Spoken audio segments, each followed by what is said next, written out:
अब एक व्यक्ति है जिसको शराब पीने की लत है 40 साल से, वो कलीसिया गया और पास्टर कह रहा है शराबी शराब मत पी। वो कहेगा 40 साल से मेरी बीवी भी यही बोल रही है। अगर ये बोल के कि शराब मत पी, शराब छूट जाती तो आज कोई शराबी शराब नहीं पीता। मगर अगर उस शराबी का बोला जाए शराबी परमेश्वर तुझसे प्रेम करता है और उसने अपने एक लौते पुत्र को तेरे लिए भेजा, अगर तू उस पर विश्वास करेगा तो वो तुझे पूरी रीति से छुटकारा देगा। जितना सुसमाचार आप सुनोगे उतना आजाद आप होते जाओगे। क्यों? क्योंकि रोमियो 1:17 में लिखा है कि सुसमाचार परमेश्वर की सामर्थ है। जब आप बाइबल पढ़ते हैं तो सबसे ज्यादा किस चीज को आप ढूंढ रहे हैं? What is your quest? वो क्या चीज है जिसके आप पीछे हैं? क्योंकि मैं आपको एक वो कुंजी देना चाहता हूं, अगर वो आपने पा लिया तो फिर कुछ मांगने की जरूरत नहीं। तो चंगाई भी आएगी, समृद्धि भी आएगी, शांति भी आएगी, आनंद भी आएगा, अनुग्रह बड़ा बहुत आयत से वो भी आएगा।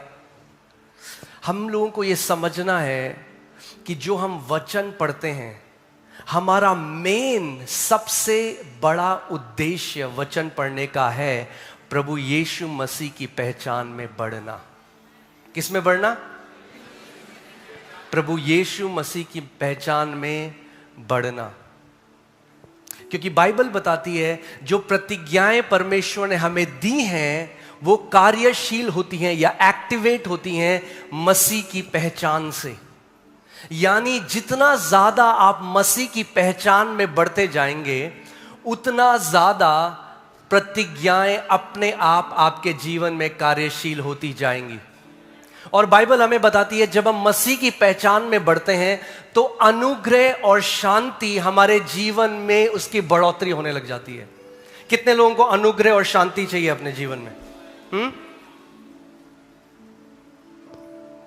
प्रार्थना करने की जरूरत नहीं है।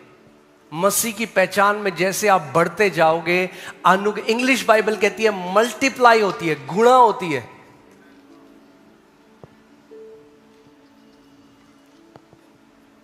आप जानते हैं हर एक जो व्यक्ति है, हर कोई उसी माप के अनुग्रह में नहीं चल रहा। जैसे जैसे आप मसीह को जानते जाते हैं अनुग्रह और उंडेला जाता है आपके ऊपर। इसीलिए मसीह की पहचान हमारी जो ये चाल है, हमारी जो मसीह में जो आज हम बढ़ रहे हैं, हमारा विश्वास की नींव भी है और उसका शिखर भी है। Okay? Jesus Christ is the cornerstone of every theology. यानी जो भी हम पढ़ रहे हैं, हम क्यों पढ़ रहे हैं? कि हम मसीह को और जान सकें। इसलिए नहीं कि हम बहुत ज्ञानी हो सकें, इसलिए कि हम मसीह की पहचान में बढ़ सकें। और इसीलिए ये चीज, इस बार का जो टॉपिक है वो मैं आपके साथ बांट रहा हूं क्योंकि प्रभु यीशु मसीह हमारा महायाजक है। वो एक सेवकाई है यीशु की। तो अगर उस सेवकाई को हम नहीं समझेंगे तो उसके फल भी हम लोग नहीं खा पाएंगे। ओके? मैंने आपको लास्ट टाइम भी बताया था कितने लोग हैं जो यीशु मसीह को केवल उद्धारकर्ता की तरह जानते हैं कि हमने उद्धार पा दिया, अब हम स्वर्ग जाएंगे। हाँ, वो है, बिल्कुल है, यीशु मसीह हमारा उद्धार करता है। मगर बाइबल कहती है वो उद्धारकर्ता के साथ साथ हमारा महायाजक भी है। जब परमेश्वर ने आदम को बनाया उत्पत्ति 1 में, तो हम देखते हैं कि परमेश्वर उस बगीचे में आदम से मिलने आता था। और जब परमेश्वर आदम के पास आता था, क्या कहीं पे आपने पढ़ा कि आदम डर के छुप जाता था? नहीं। आदम पूरे हियाव के साथ परमेश्वर के सम्मुख खड़ा हो सकता था। डर कब आया? जब आदम ने क्या किया? पाप किया। पाप से पहले क्या था? बोलो हियाव। पाप से पहले क्या था? हियाव था। पाप, जब पाप आ गया, एक मनुष्य जाति जब पाप में चली गई, पाप के साथ आप परमेश्वर की उपस्थिति में हियाव के साथ खड़े नहीं हो सकते।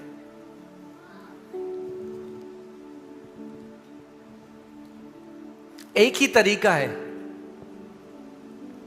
मनुष्य ने क्या किया उसके बाद? खुद से कोशिश करी, क्योंकि उसने परमेश्वर के सामने क्या खो दी? वो राइट स्टैंडिंग खो दी। जो वो परमेश्वर के सम्मुख खड़ा हो सकता था बिना किसी दोष, बिना किसी डर और हीन भावना के, अब वो राइट स्टैंडिंग थी, जो वो खड़ा हो सकता था ऐसे, अब वो उससे चला गया। इसीलिए अब जब आदम ने परमेश्वर की आवाज सुनाई दी तो बाइबल क्या बताती है? उसने क्या किया? वो डर गया और छुप गया। वही परमेश्वर जो हमें कंफर्ट करने वाला है, जो हमें शांति देने वाला है, अब आदम उसी की आवाज सुनकर डर गया। और उसके बाद मनुष्य ने क्या करना शुरू किया? मनुष्य ने खुद से सोचा कि जब मैं कर्म करूंगा तो मेरे कर्म करने से मैं परमेश्वर के सामने क्या कर सकता हूं? मैं खड़ा हो सकता हूं याव से। मगर बाइबल बताती है ऐसा नहीं हो सकता। और इसीलिए हमें एक महायाजक की जरूरत थी।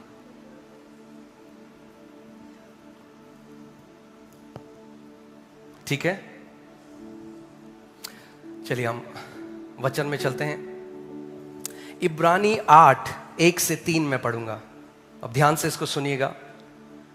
सबसे पहले तो आपको ये बात समझनी है कि इब्रानी की जो पुस्तक है वो क्यों लिखी गई, किसके लिए लिखी गई और क्या उद्देश्य था।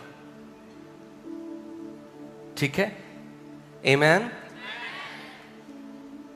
इब्रानी की पुस्तक इसलिए लिखी गई कि जो यहूदी प्रभु यीशु मसीह में विश्वास करने वाले थे वो मसीह को छोड़कर वापस व्यवस्था में जा रहे थे। क्या हो रहा था? जो यहूदी प्रभु यीशु मसीह में थे, मानते थे, जो इब्रानी थे, अब वो मसीह को छोड़कर वापस व्यवस्था में जा रहे हैं, क्योंकि कुछ झूठे विश्वासी, जो पौलुस बताता है, झूठे विश्वासी आए और वो लोगों को सिखाने लग गए, जब तक तुम मूसा की व्यवस्था को ना मानो तब तक तुम्हारा उद्धार पूरा नहीं है। और इसीलिए इब्रानी की ये पुस्तक लिखी गई। पौलुस ने इसको लिखा है। वो लिखता नहीं है कि मैंने लिखा है, बट राइटिंग के स्टाइल से सारे हिस्टोरियंस यही मानते हैं कि पौलुस ने किताब लिखी है। इब्रानी की किताब इसलिए लिखी गई, इसमें 13 बार लिखा गया उत्तम या बेटर, यानी बार बार पौलुस इन विश्वासियों को बता रहा है कि मसीह पुराने नियम से करोड़ों और खरबों गुना उत्तम है।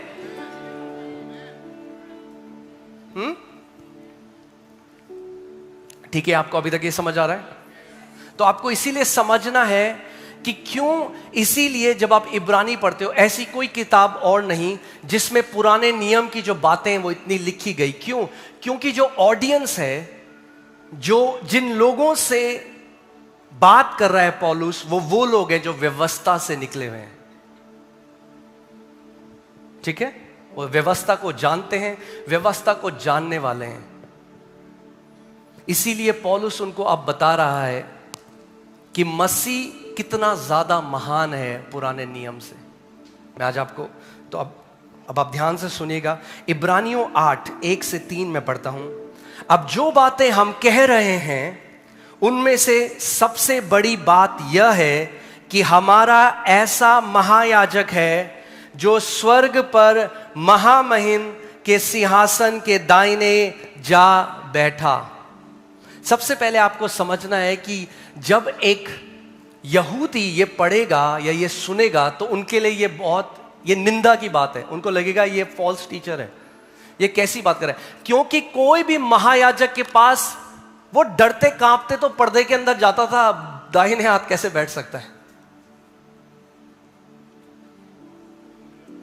आप समझ रहे मैं क्या कह रहा हूं? कोई महायाजक के पास इतनी हिम्मत नहीं है कि परमेश्वर के सिंहासन के दाहिने हाथ जाके बैठ जाए। मगर वो कह रहा है अब हमारा ऐसा महायाजक है जो परमेश्वर के दाहिने हाथ बैठ गया। दाहिने हाथ जो रिप्रेजेंट करता है या जो दिखाता है, वो दिखाता है अथॉरिटी को, अधिकार को, सामर्थ को। और उसी जैसे परमेश्वर के पास अधिकार है वैसे ही उसको भी अधिकार दिया गया। तो वो बता रहा है कि यीशु मसीह कोई साधारण प्रॉफिट नहीं है, एक नबी नहीं है, केवल एक महायाजक नहीं है, वो स्वयं परमेश्वर है जो मनुष्य बनकर आया और हमारे लिए उसने चढ़ावा चढ़ाया। ओके, आगे देखिए। और पवित्र स्थान और उस सच्चे तंबू का सेवक हुआ जिसे किसी मनुष्य ने नहीं वरन प्रभु ने खड़ा किया है। ओके, क्योंकि हर एक महायाजक भेंट और बलिदान चढ़ाने के लिए ठहराया जाता है। मैं फिर से इस बात को बोल रहा हूं, ध्यान से सुनिएगा। क्योंकि हर एक महायाजक भेंट और बलिदान चढ़ाने के लिए ठहराया जाता है। क्यों ठहराया जाता है महायाजक? कि वो क्या चढ़ा सके परमेश्वर को? भेंट और बलिदान। ये दो चीजें मैं चाहता हूं आप याद रखें। English Bible says gifts and sacrifice, भेंट और बलिदान। इस कारण अवश्य है कि इस याजक के पास भी कुछ चढ़ाने के लिए हो। पुराने नियम में जो याजक थे वो क्या चढ़ाते थे? भेड़, बैल, जानवर की बलि देते थे। ये जो महायाजक है इसने किसी जानवर की बलि नहीं दी, मगर इसने अपने आप को परमेश्वर के लिए चढ़ा दिया। आपके और मेरे लिए परमेश्वर के सामने अपने आप को चढ़ा दिया। इसीलिए हमारा महायाजक वो महान महायाजक है और पुराने नियम के सारे महायाजकों में से करोड़ों खरबों गुना ज्यादा महान है। ओके, मैंने आपको पहले बताया था आज कितने सारे मसीह हैं वो इजराइल जाएंगे, अब वो तोरा मानने लग जाएंगे। क्यों? क्योंकि अभी तक मसीह की पहचान में नहीं बढ़े, क्योंकि धर्म अभी भी उन्हें अट्रैक्ट करता है, रीति रिवाज अभी भी उन्हें अट्रैक्ट करते हैं। क्यों? क्योंकि मसीह की पहचान नहीं है।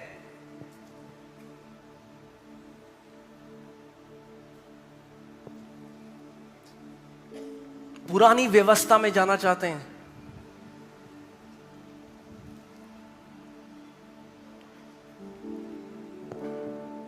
चलिए, अगर आप भी पुरानी व्यवस्था में रहते हैं तो ध्यान से सुनिए।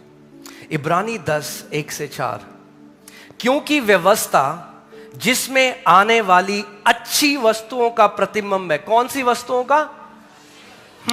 तो बाइबल बता रही है व्यवस्था आने वाली अच्छी वस्तुओं का परछाई है। इंग्लिश बाइबल से शैडो, परछाई है।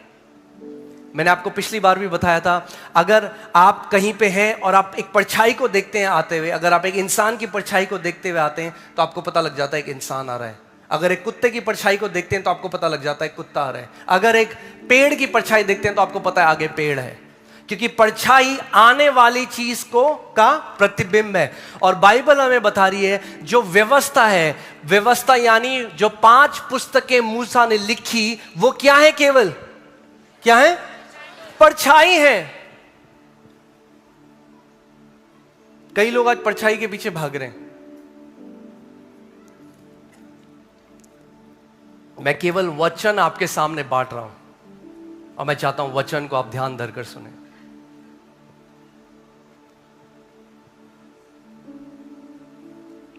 जो सामरी स्त्री यीशु को मिली तो यीशु ने कहा तुम उसकी आराधना करते हो जिसको तुम नहीं जानते, हम उसकी आराधना करते जिसको हम जानते। आज कितने सारे ऐसे मसीह हैं जो परमेश्वर की आराधना कर रहे हैं जिसको वो जानते ही नहीं है।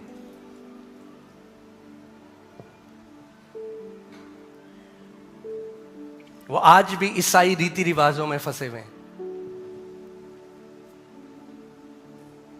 प्रभु यीशु मसीह ने कहा जिसको पुत्र सच में आजाद करे वो ही सच में आजाद है।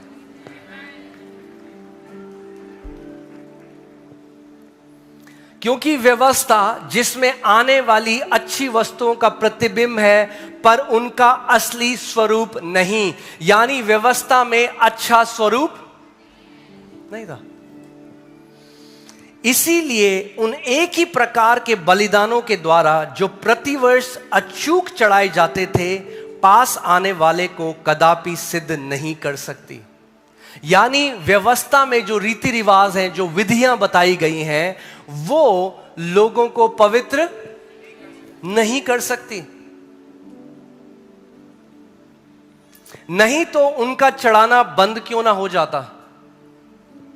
अगर एक जानवर की बलि देने से मनुष्य पवित्र बन जाता तो वो चढ़ाना बंद क्यों ना हो जाता।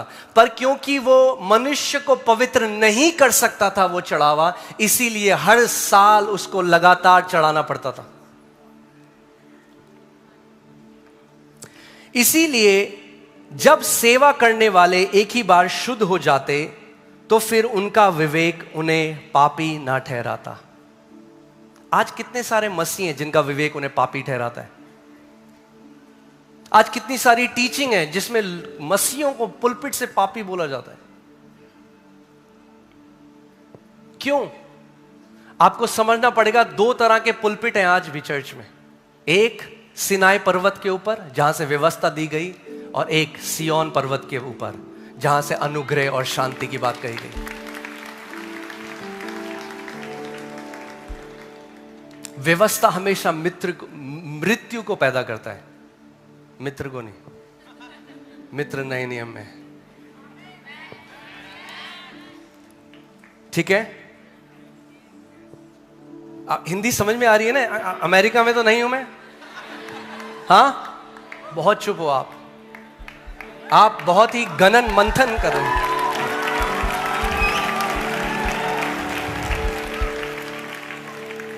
ठीक है, अब ध्यान से सुनिए। तो फिर उनका विवेक उन्हें पापी ना ठहराता। यानी व्यवस्था में लोगों का विवेक उन्हें बार बार क्या ठहराता था? पापी। यानी अगर आप मसीह में हो, 10 साल हो गए, 20 साल हो गए, और आपका विवेक आपको बार बार पापी ठहराता है, यह प्रगटीकरण है कि आज भी आप किसके अधीन हो? व्यवस्था के अधीन हो। मैं नहीं कह रहा, बाइबल कह रही। यानी आज भी आप पुराने नियम में जी रहे हो।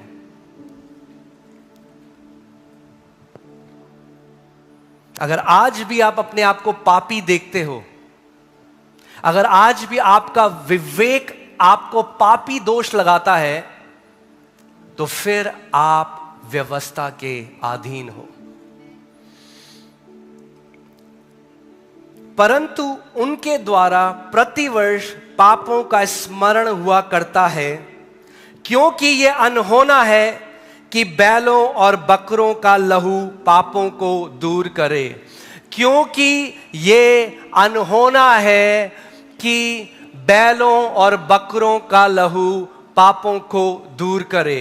क्योंकि ये अनहोना है कि बैलों और बकरों का लहू पापों को दूर करे।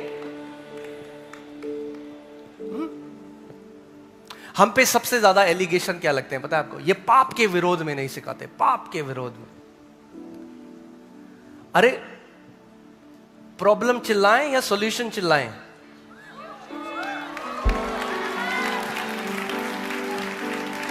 हाँ, प्रॉब्लम बोल बोल के प्रॉब्लम चली जाएगी। अरे पुराने नियम में जो एक हफ्ते में 3 बार उपवास रखते हैं, पुदीने और जीरे की भी दशवांश देते हैं, अरे जब वो पाप से नहीं छुटकारा पा सके तो धर्म कर्म के कामों से और व्यवस्था के द्वारा आप और मैं भी नहीं छुटकारा पा सकते।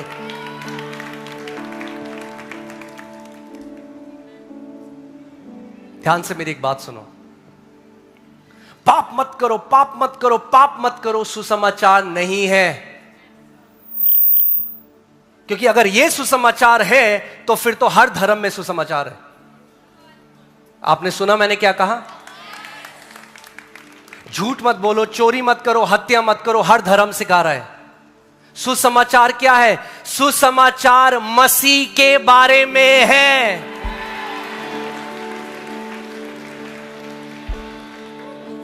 हालेलुया।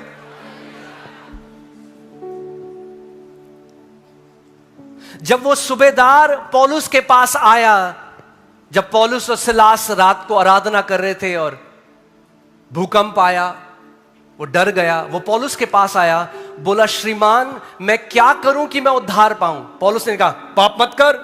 पौलुस ने कहा यीशु मसीह पर विश्वास कर तो तू और तेरा घराना उद्धार पाएगा। यह सुसमाचार है।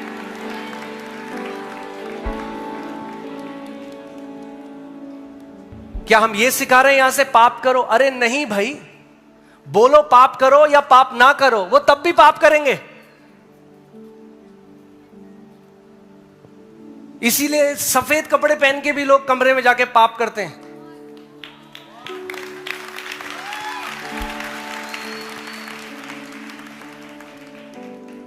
क्योंकि पाप एक बंधुआई है। यह ऐसा है कि एक भूखे का बोलना, ओए भूखा मत रहे, उसको रोटी चाहिए भूख के लिए। एक पापी को उद्धार चाहिए।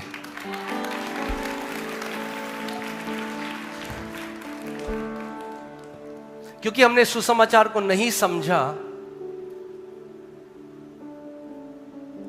इसीलिए आज भी कितने सारे मसीह हैं, उनका विवेक उन पे लगातार दोष लगाता है। क्यों?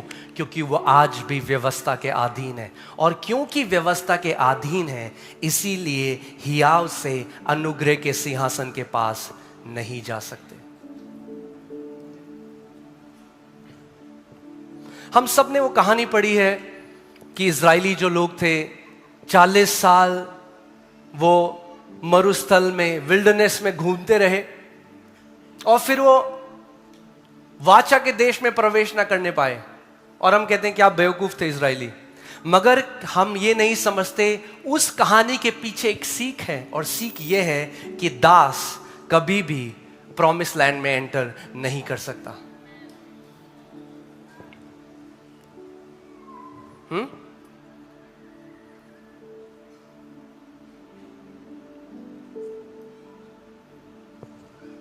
आप जानते हैं पौलुस का क्यों विरोध कर रहे थे यहूदी? क्यों पत्थर उठा लेते थे? क्योंकि वो सुसमाचार बता रहा था। और धर्म की आत्मा नफरत करती है सुसमाचार से।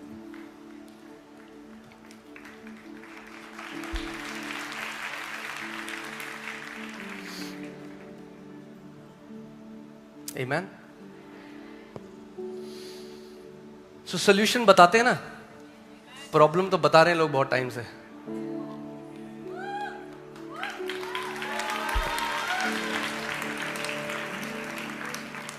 अब एक व्यक्ति है जिसको शराब पीने की लत है 40 साल से। वो कलीसिया गया और पास्टर कह रहा है शराबी शराब मत पी। वो कहेगा 40 साल से मेरी बीवी भी यही बोल रही है। अगर ये बोल के कि शराब मत पी, शराब छूट जाती तो आज कोई शराबी शराब नहीं पीता। मगर अगर उस शराबी को बोला जाए शराबी परमेश्वर तुझसे प्रेम करता है और उसने अपने इकलौते पुत्र को तेरे लिए भेजा, अगर तू उस पर विश्वास करेगा तो वो तुझे पूरी रीति से छुटकारा देगा। जितना सुसमाचार आप सुनोगे उतना आजाद आप होते जाओगे। क्यों? क्योंकि रोमियो 1:17 में लिखा है कि सुसमाचार परमेश्वर की सामर्थ है। हालेलुया। यानी जितना सुसमाचार सुनोगे उतना परमेश्वर की सामर्थ को चखोगे। मेरा एक दोस्त है, एक बार उसको मुझे कॉल आया और वो एक पाप की लत में था बहुत साल से। वो तोड़ नहीं पा रहा था उसे। और वो किसी के पास गया, किसी प्रचारक के पास, और उन्होंने कहा कि बाइबल कहती है अगर तू एक पाप को बार बार करता रहे तो फिर तेरे लिए वापस तू पलट नहीं सकता, तूने अपना उद्धार खो दिया। तो उसको बोला उद्धार खो दिया। जब उसने ये बात सुनी कि मैंने उद्धार खो दिया, तो उसने कहा वैसे भी जब नरक जाना ही है तो फिर सब करते हैं इस दुनिया में, जब नरक भेजना ही है परमेश्वर ने आखिरी में। तो वो बिल्कुल ही गलत लाइफस्टाइल में चला गया, गलत जीवन जीने लगा। मैंने आपको क्या बताया, व्यवस्था क्या लेकर आएगी? मृत्यु। उसको बोला गया डेथ एंड कॉन्डमनेशन की सेवकाई, मृत्यु और दोष लगाने की सेवकाई हो।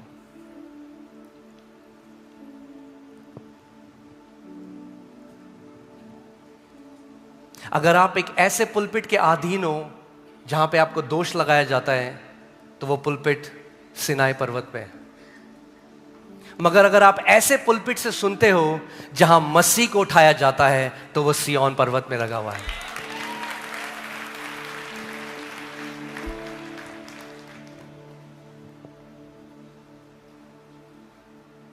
तो उसका एक दिन मुझे कॉल आया, और वो फिर एक दिन बैठ के सोच रहा था कि अब तो मैंने उद्धार खो दिया,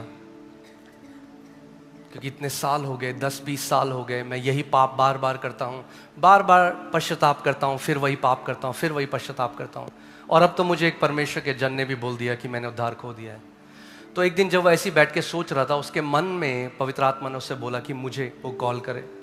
तो उसने मुझे कॉल किया, और मुझे कॉल करके रोने लगा, और उसने कहा कि भाई मैंने अपना उद्धार खो दिया है। टॉफी है जो खो दिया है।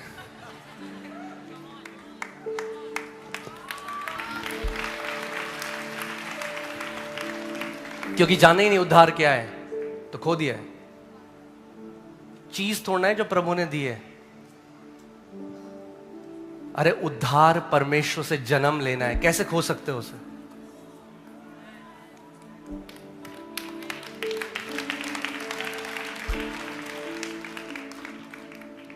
तो मैं उसे बार बार, अब मैं प्रचार में उसे, मैंने 1.5 घंटे 2 घंटे उससे बात करनी शुरू करी रोज। मगर उसे अब क्या दिखा रहा हूं? वो दिखा रहा हूं जो मसीह ने उसके लिए पहले से कर दिया। उसके लिए तो क्यों कर रहे हैं? वो नहीं करना चाहता। कोई भी ऐसा मसीह नहीं जो मसीह में है और पाप करने के बाद वो उसे अच्छा लगता है।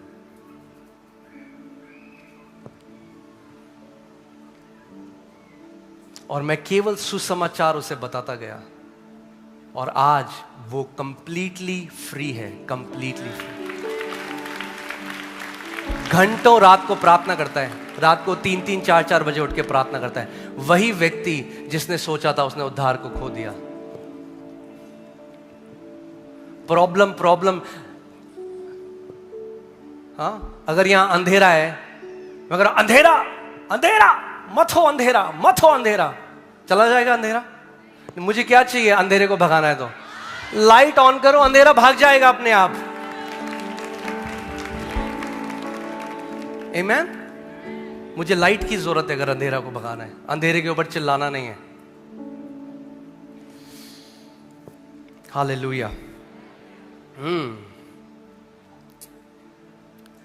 इब्रानी 10:11 से 18। हर एक याजक तो खड़े होकर